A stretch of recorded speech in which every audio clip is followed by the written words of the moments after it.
Eskiroq Cobalt yoki Gentra'ni puliga undan komfortliroq, balandroq bo'lgan mashinani bersak, ya'ni 10.500 dollarga mana shu Tracker 1 avtomobilni bersak, nima deysizlar?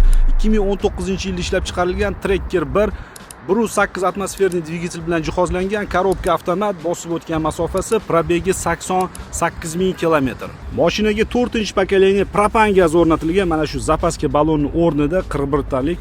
Mashinaning texnik holatlari a'lo darajada, motor, ходовой, korobkada hech qanaqa qilinadigan ish yo'q. Ballonlari sal slabiyroq, olgan odam o'zi uchun 4 ta yangi ballon taqosa bo'ldi. Boshqa hech qanaqa xarajat yo'q mashinani. Salon qismiga keladigan bo'lsak, plastmassalar yaxshi holatda saqlangan, qirilib ketmagan, matviy holatda, sidinalari ham cho'kib qolmagan, rul holatlari ham yaxshi turibdi. Zavodskoy stok holatida.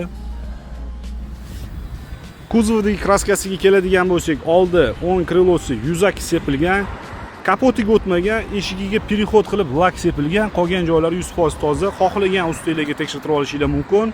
Narxi 10.500 dollar, mashina faqat naqd pulga sotiladi. Obunachilarimiz uchun shu 10.500 dollar ichida notarius to'lovlarini ham o'zimiz to'lab beramiz. Yangi yil aksiyasi, yangi yil bonusi deb qabul qilasizlar. Telefon raqamlarini video opisaniyasida va video kommentariyasida qoldiramiz. Qiziqqan aloqaga chiqinglar, kelinglar, ko'ringlar, baraka qilib olib ketinglar. Manzil Toshkent shahar.